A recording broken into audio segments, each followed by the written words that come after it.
Hi there, and thanks so much for joining me for another video. I'm Erin Eno, and today we are going to be painting this waterside beach scene as the first of my summertime postcard series. If you enjoy this video, please be sure to give it a thumbs up, and if you want to see more watercolor tutorials like this one, please be sure to subscribe if you haven't already. Now let's just jump in and get painting.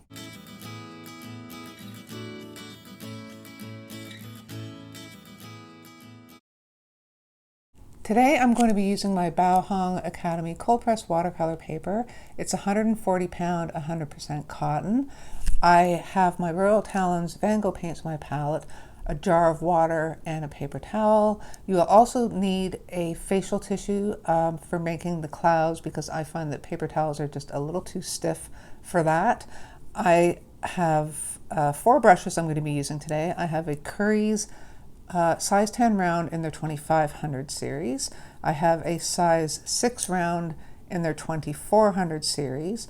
I also have a Princeton Neptune in a size 4 round, and I have a liner brush by Raphael in a size 2. I'm also going to be using my Dr. P.H. Martin's Bleed Proof White. If you don't have that, as I always say, you can use white gouache, or in this case, you'll probably even get away with just using white acrylic. You'll also see there that I have an old gift card that's cut up. I'm going to be using that to scratch in some lines where we're going to be doing the grass. So I decided to just do a very quick, very loose sketch just to kind of lay down the position of where I want my horizon line, the sand line, and just the little bits of grass. So I've just plunked up a black and white image there so you could see it, because I know you can't see it in the actual drawing. You can skip the step if you want. I just wanted to know where everything was before I started laying paint down. So I'm going to start by doing the sky, and I just used some Prussian blue for the sky, very light wash of it, and I'm just putting it in kind of unevenly because I want to make sure that the sky has a little bit of texture to it. Not texture, just kind of depth and interest. So I'm adding in a little bit of Payne's Gray, very light wash of it. I don't know what my problem was that day I was filming this, but I was having trouble keeping a straight horizon line. But anyway, it's okay. I got there eventually. So I'm just deepening up some areas of the sky because, as you know, it's going to dry lighter. And again, not doing a full flat wash right across. I'm adding in some depth with that Payne's Gray and some heavier areas of that Prussian blue.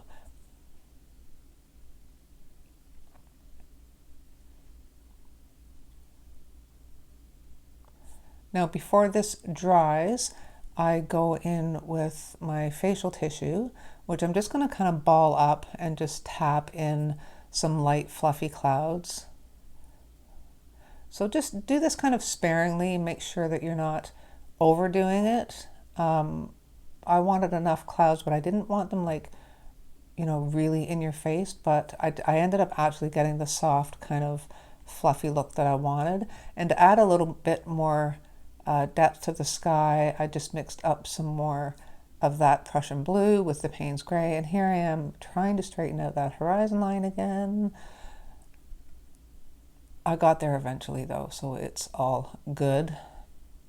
Now my clouds ended up getting a little too distinct edges on it after I did that, so I'm going to go back in with my facial tissue here, and you can see why a paper towel would be not ideal for something like this. You want something soft.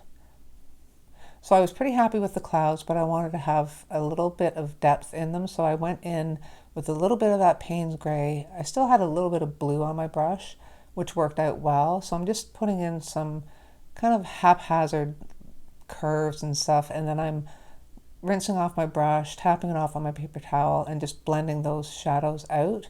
I actually ended up quite liking that effect, and I was pretty pleased with the way the sky came out.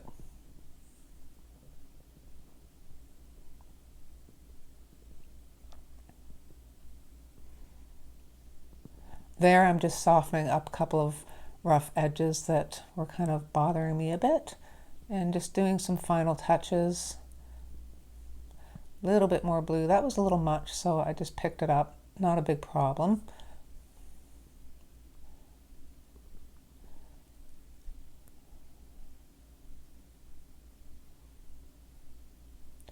So I want to move on to the water now, so I want to make sure that's dry. So I just dried it completely with my heat tool. Now I'm going in with that Prussian blue again and a little bit of ultramarine deep for the water, and I'm going to paint in that water line on the horizon. Still struggling, I might add, to keep it straight, but in the end it turned out straight. I didn't have to break out the ruler, so that's a good thing. So I'm just getting a little bit more water and a little bit more paint on my brush, and you can see I'm just roughly dragging my brush across. I wanted to leave a couple of white spots that would act as like white caps on a wave. I didn't want it really prominent, so I just had two very small areas where I wanted white cresting on the waves. So now I'm just going to go in with some water and just fill in the rest of that ocean or lake. I don't know what it is.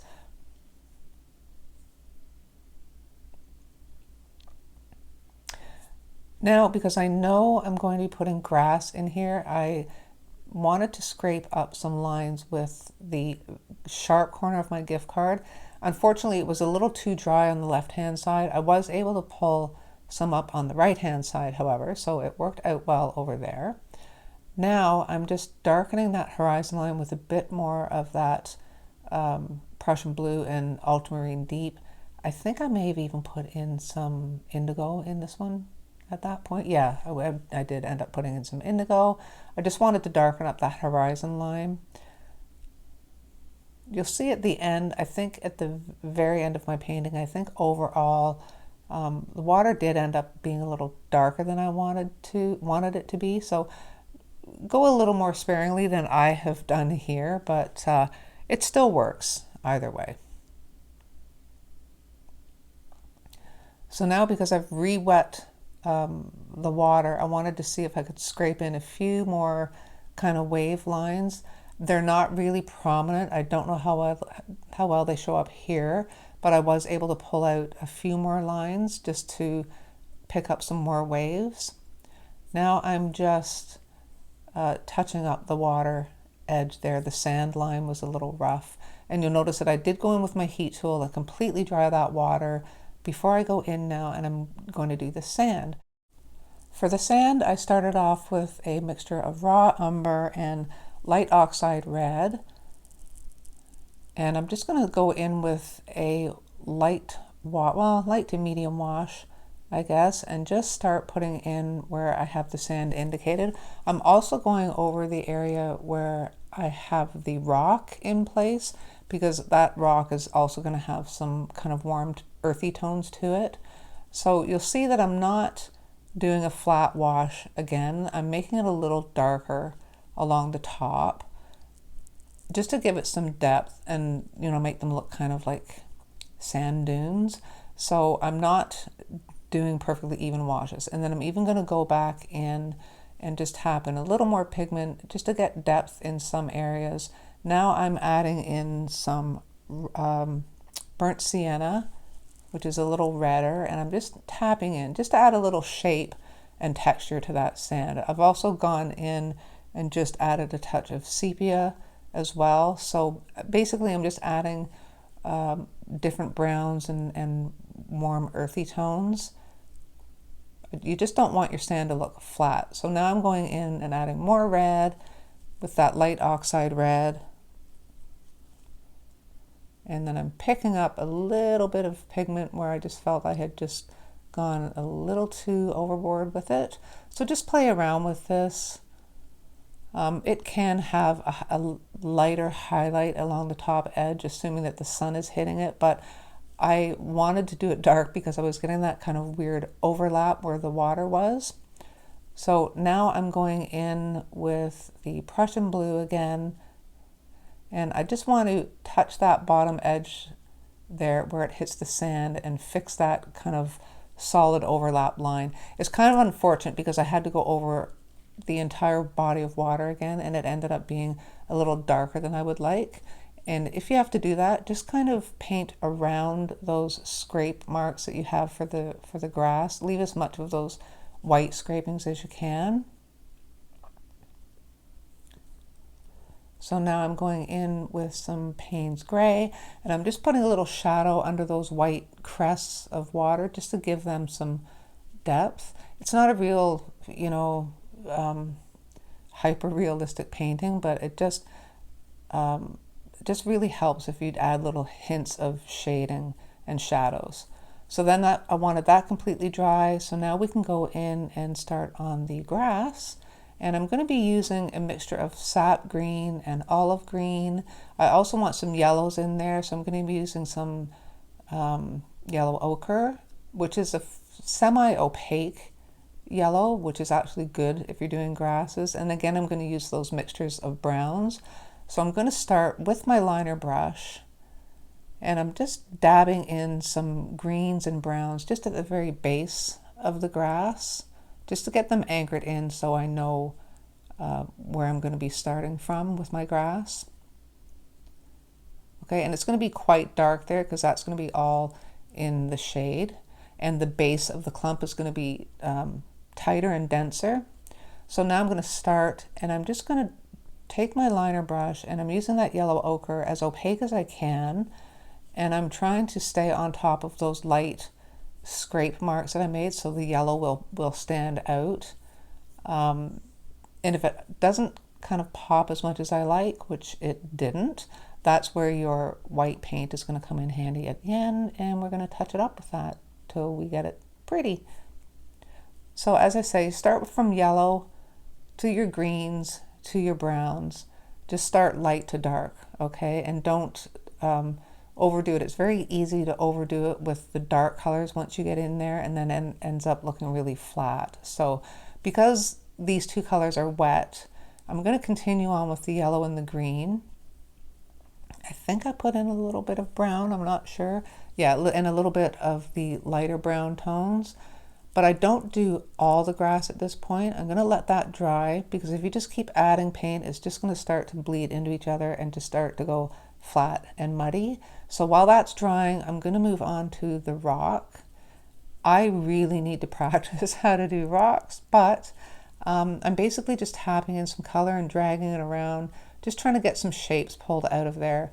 And I'm not too concerned because I know there's grass going in front of there, so I'm not really trying to nail this as looking like a really good rock. It's just going to be kind of loose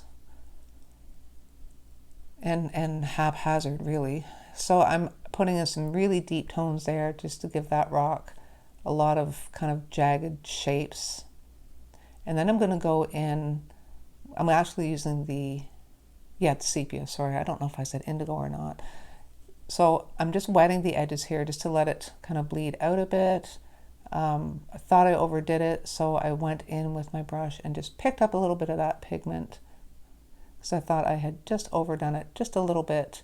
Then I'm going to go and use that credit card again, or gift card rather, and I'm going to scrape just to see if we can get some, sharp, jagged edges on that rock. I wasn't really pleased with it, but again, I wasn't too concerned because I knew I was going to be painting grass over top. And while that's wet as well, I'm going to do the scraping for the grass to go over the rocks too. So while that's drying, I'm going to go back into my first clump of grass, and I'm adding in more blades of grass with a mixture of that light oxide red and the yellow ochre. Then I'm going to go in with some deeper shades. Just mix your browns and yellows to just get the colors that you want. And I'm drawing a few of those blades of grass really high out of the grass because I'm going to make them look like that kind of wheat grass with the little, dots of wheat on the end of them. And I don't want too many of those, just 3 or 4, maybe 5. And then as you get to the outside edges, just do a couple blades of grass that are kind of curved over to the side, just like I'm doing here. So they would grow and curve and fall over. So now I'm doing those ever so lightly, just a few little dots on the ends of some of those longer blades of grass to look like that sea wheatgrass. So now, just to make things pop a bit, I'm going to go in with my darker tones. I'm going to use more sepia just to get that dense look at the bottom. Just be careful, do it somewhat sparingly so you don't kind of just blur all your blades of grass together. Now I'm going back and doing the same thing with that grass on the left side where it's in front of the rock. I'm just basically following the same kind of pattern that I did on the other grass, going from the yellows and greens to the browns to the deep sepias. This isn't going to pop as much as the other one, and I chose not to do the little taller wheatgrass on this one because I didn't want it to conflict with that other little tuft of grass. So because this is in front of the rock and it's kind of in the shade, you can afford to be a little heavier with your darker colors. And then again, you just add a little clump of shadow and darkness at the bottom of it. I'm going back into the other clump of grass and just adding a little more darkness in there as well.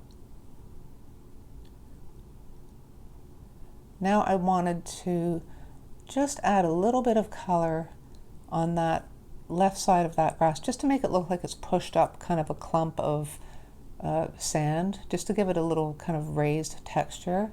And I'm also adding in some shading with some of that light oxide red, and there's probably some burnt sienna in there as well. All my browns are kind of mushed together, but you get the idea. You're just playing around with different tones of your browns. And then I decided that the sand was a little flat, so I'm just going in and tapping in some extra paints, some darker pigments, just to give it some shape and tone. You can smooth it out. You can leave it rough if you want as well to give it some extra texture. I didn't want it too rough, so I did tend to blend out some of the ends. Now I am just adding some extra darkness to the base of the clumps of grass just to get them to have a little more depth. So I felt that the sand was still kind of lacking a little interest, so I wanted to heavy up the top edge of it just to let it, I don't know, just to kind of make it look like it was on a different level than the ocean. So I heavied it up a bit. I had added more pigment and depth to the right side of that sand. It was looking a little flat. So you just see me just kind of trial and error, just tapping in pigment here and there, just till I got it to look a little more textured than it was.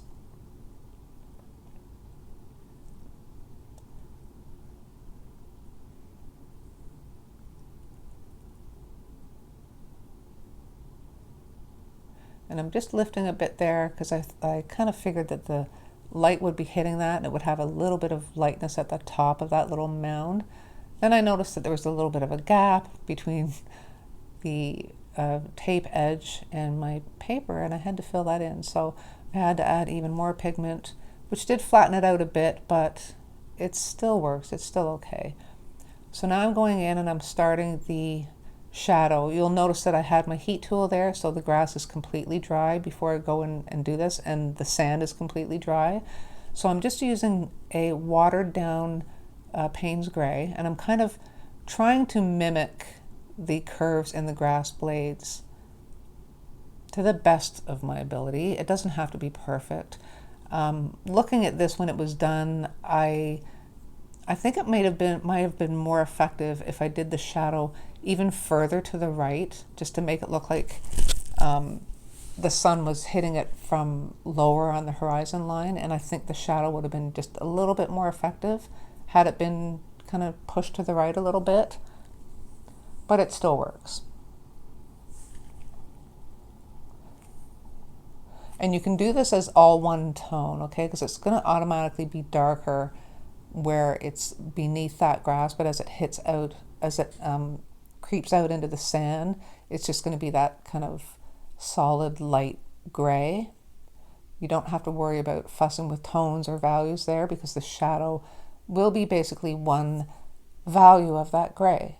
And then I'm going to repeat that process over on the other clump of grass. So I'm adding a little bit of, no, sorry, I'm not. I'm adding a little bit more depth at the very base of that clump of grass. Because once the shadow was put in, it just started to look a little on the flat side. So I wanted it really deep because it would be quite dark on that other side because the sun is hitting it from the front. And then I'm just blending that out into the shadow. Kind of thinking I'm overworking this, so gonna move on to the other clump of grass now. And we're gonna basically follow the same procedure. I've gone in with that wash of the Payne's Gray, and again, just trying to mimic those blades of grass. This goes off the edge of the sheet, so it's not too big a deal how accurate you are here.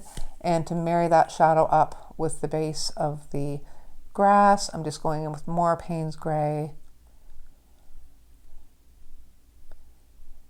and adding more in and deepening it up with a little thicker value of that Payne's Gray just to get that shadow nice and deep.